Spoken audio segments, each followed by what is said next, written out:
नमस्कार, स्वागत है आपका आज तक पर। आपके साथ मैं हूं मीनाक्षी गढ़वाल। एक और दौर की बातचीत के लिए किसान पहुंच चुके हैं विज्ञान भवन। कृषि मंत्री भी थोड़ी देर में विज्ञान भवन पहुंचने वाले हैं। कृषि मंत्री ने सकारात्मक माहौल में बातचीत की उम्मीद जताई है।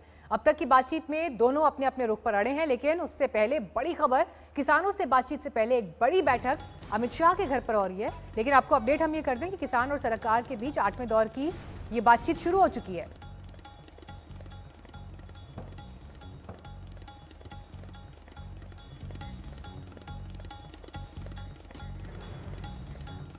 हमारे साथ इस वक्त सीधे ग्राउंड से हमारे संवाददाता हिमांशु मिश्रा मौजूद हैं, अशोक सिंघल मौजूद हैं। सबसे पहले अशोक, आपका रुख करते हुए कितना समय हो गया है बैठक को शुरू हुए और अभी क्या कुछ खबरें मिल पा रही हैं कि अभी किस लेवल तक की बातचीत वहां पर हुई है? देखिए, थोड़ी देर पहले ये बैठक शुरू हुई है क्योंकि अमित शाह से मिल रहे थे पहले पीयूष गोयल और नरेंद्र सिंह तोमर। वहां पे काफी लंबी बातचीत हुई, उनकी मीटिंग हुई, उसके बाद यहां पर पहुंचे। हालांकि किसान 1:30 बजे के करीब किसान नेता यहां पहुंच गए थे। 2 बजे मीटिंग शुरू होनी थी, लेकिन अभी थोड़ी देर पहले मीटिंग शुरू हुई है। पिछली बार भी ये मीटिंग लेट हुई थी क्योंकि मंत्री जो है, सरकार पूरी तैयारी कर लेना चाहती है किसानों से पहले, क्योंकि किसान जो है तीनों कानूनों की वापसी और एमएसपी गारंटी कानून की मांग पर अभी भी अड़े हुए हैं। उनका कहना है इससे कम मानने को तैयार नहीं है। अब सरकार के सामने परेशानी ये है कि वो कैसे रास्ता निकाले, क्योंकि सरकार बार बार ये समझाने की कोशिश कर रही है कि तीनों कानूनों का क्या फायदा है। क्लॉज बाय क्लॉज एक एक पॉइंट को लेकर के वो किसानों को समझा रही है हर मीटिंग में। लेकिन किसान कह रहा है कि हमको ये वापस चाहिए, हमको अमेंडमेंट नहीं चाहिए। एमएसपी कानून गारंटी कानून को लेकर भी सरकार यही कह रही है कि ये एमएसपी पहले की तरह जारी रहेगी, लिख को देने को तैयार है। लेकिन किसान कह रहे हैं कि हमको गारंटी कानून बनाना पड़ेगा। अब देखना होगा कि सरकार कैसे चीजों को सुलझाती है। लेकिन सरकार की कोशिश यही है कि किसान का आंदोलन जल्दी खत्म हो, ताकि सब अपने अपने घर जाएं। जो दिल्ली के आसपास के रास्ते ब्लॉक किए हुए उसको जल्दी खत्म किया जाए। लेकिन किसान बार बार ये कह रहे हैं हम लंबी लड़ाई के लिए आए हैं और इन दोनों मुद्दों पे वो झुकने को तैयार नहीं है। और वो यही चाहता है कि जल्दी से जल्दी सरकार 2 मुद्दे जैसे सहमति बनी थी पिछली मीटिंगों में, इस मीटिंग में भी दोनों मुद्दों पर सहमति बने। बिल्कुल हिमांशु, देखिए जिस तरह की परिस्थितियां बन रही हैं, हम लगातार सुन रहे हैं कि किसान नेता जो हैं वो कैसे स्टेटमेंट्स दे रहे हैं। वो ये कह रहे हैं कि हम बजट देखकर जाएंगे। उनका ये कहना है कि हम अभी आने वाले दिन और देखेंगे, 6 महीने की हमारी रणनीति है, 26 जनवरी के लिए अलग प्लानिंग है। इन सबके बीच गृहमंत्री अमित शाह भी जब आज बैठक कर रहे होंगे तो ये तमाम फैक्टर्स उनके जहन में भी रहे होंगे। क्या उस बैठक में हुआ, कुछ इस पर आपको जानकारी मिली?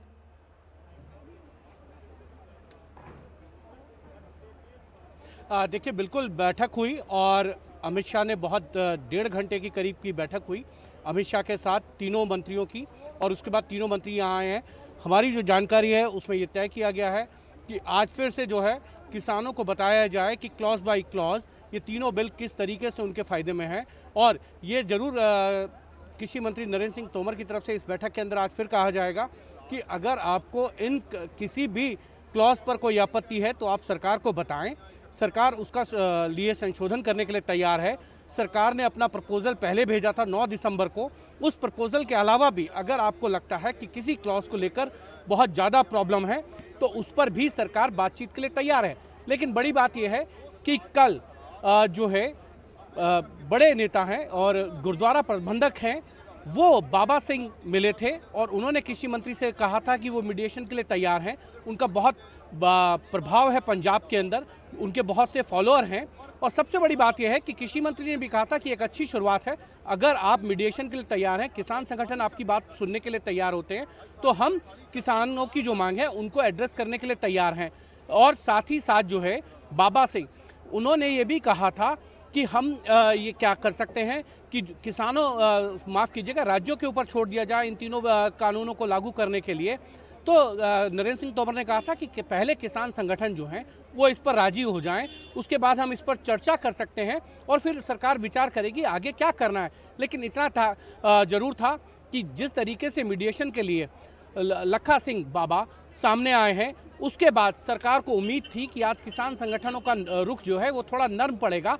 लेकिन जिस तरीके से किसान संगठनों ने ये कहा है कि जब तक तीनों बिल वापस नहीं होंगे वो अपना आंदोलन खत्म करने के लिए तैयार नहीं है। लेकिन सरकार को ये एक उम्मीद जरूर जगी है लखा सिंह के मीडिएशन की बात कहने के बाद कि कहीं ना कहीं जो है कोई व्यक्ति सामने आया है जो दोनों पक्षों के बीच में बातचीत के लिए तैयार है। एक बैक चैनल बातचीत के लिए तैयार हो रही है, क्योंकि फ्रंट पर जब भी बात आती है तो दोनों चीज़ों को ले बिल होती है। सबसे पहली शुरुआत होती है कि आप तीनों बिलों को वापस लेंगे, दूसरी तरफ सरकार कहती है मैं MSP पर चर्चा करने के लिए तैयार है। तो अगर बैक चैनल बातचीत होगी तो सरकार के लिए एक अच्छा रास्ता निकालने की कोशिश ताज़ा तस्वीरें जो मिल रही हैं हमें बैठक से, और ये बैठक शुरू हो चुकी है, जिस बात का जिक्र भी अशोक भी कर रहे थे कि समय हो गया है बैठक शुरू हुए और मंत्री पहुंच चुके हैं। लेकिन इस बैठक से पहले अहम बैठक गृहमंत्री अमित शाह के साथ भी दोनों मंत्रियों की हुई है। पीयूष गोयल, नरेंद्र तोमर उसमें शामिल हुए हैं और कहीं ना कहीं सरकार की नज़र भी सभी परिस्थितियों पर है।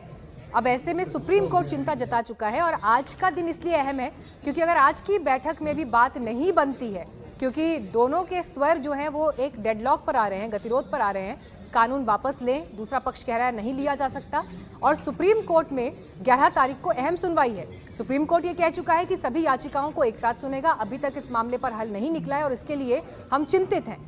तो आज का दिन इस मामले में बहुत अहम हो सकता है, क्योंकि उसके बाद सुप्रीम कोर्ट के दहलीज तक अगर ये मामला जाता है तो फिर सवाल वही बनता है। आइए सीधे रुक करते हैं अशोक सिंघल का। अशोक, अपडेट आया आपके पास कुछ? देखिए, बिल्कुल आज फिर मीटिंग में कृषि मंत्री नरेंद्र सिंह तोमर ने किसानों को कहा कि बिलों पे चर्चा कीजिए। अब उन्होंने अपील की है कि बिलों पे चर्चा होनी चाहिए, क्योंकि पूरे देश का ध्यान रखना जरूरी है। क्योंकि बार बार कृषि मंत्री और सरकार ये कहती रही है कि देश में और भी बहुत से स्टेट्स हैं, राज्य हैं जो बिलों का समर्थन कर रहे हैं, बहुत से किसान यूनियन है जो बिलों का समर्थन कर रही है। तो आज फिर तोमर ने यही कहा कि देश का ध्यान रखना भी जरूरी है, इसलिए बिलों पे चर्चा की अपील दोहराई है उन्होंने।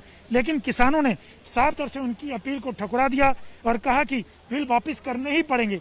तो पिछले बार वाली स्थिति जो पिछली मीटिंगों में होती रही है बिलों को लेकर के, वही स्थिति आज की बैठक में भी अभी तक दिखाई दी है, क्योंकि साफ तौर से किसानों ने नरेंद्र सिंह तोमर की अपील को खारिज कर दिया है और कहा है कि आपको बिल वापस लेने पड़ेंगे। लेकिन नरेंद्र सिंह तोमर ने, क्योंकि पिछली मीटिंग में कहा था कि वो बाकी किसानों से भी, बाकी संगठनों से भी, बाकी राज्यों के और प्रतिनिधियों से भी बात करेंगे इन 3 बिलों को लेकर, और आज नरेंद्र सिंह तोमर ने ये बात कहा है कि बाकी लोगों का ध्यान रखना भी जरूरी है, बाकी देश की चिंता भी हमको है। बिल्कुल ठीक है, आप आगे भी नजर बनाए रखें। अशोक, हिमांशु लौटेंगे आपके पास, लेकिन आप फिलहाल बढ़ते हैं आगे, रुक करते हैं अगली खबर का।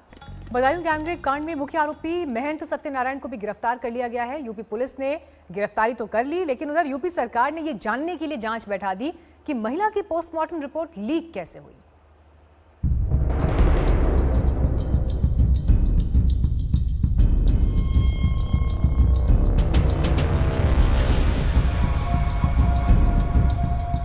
इंसानियत को तार तार कर देश को हिला देने वाले बदायूं रेप कांड में आखिरकार पुलिस को चुस्ती दिखानी पड़ी।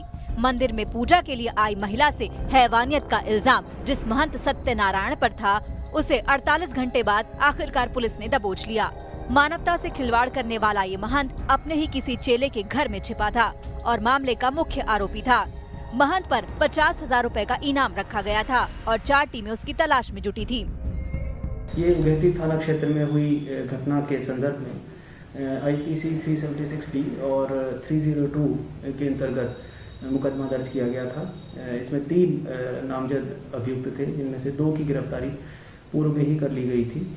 तीसरा जो अभियुक्त फरार था, जिस पर 50,000 का इनाम था, उसे भी ग्राम मेवली के निकट पकड़ लिया गया है। पुलिस इन्वेस्टिगेशन कर रही है, इंटरोगेशन कर रही है और जो भी तथ्य और सबूत एविडेंस सामने आएंगे उनके आधार पर आगे कार्रवाई की जाएगी। सत्यनारायण इस केस का तीसरा आरोपी है जिसको पकड़ा गया है। यूपी सरकार का कहना है कि कानून के मुताबिक जितनी सख्त सजा संभव होगी इन दरिंदों को दिलाई जाएगी।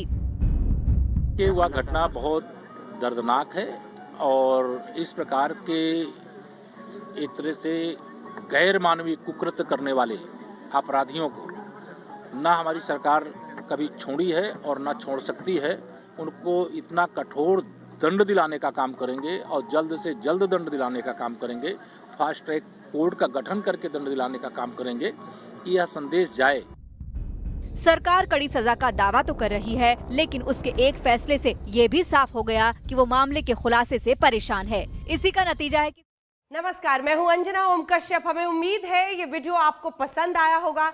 लेटेस्ट खबरों के लिए यूं ही देखते रहिए आज तक और इस वीडियो के पसंद आने पर लाइक, शेयर एंड सब्सक्राइब करना ना भूलें।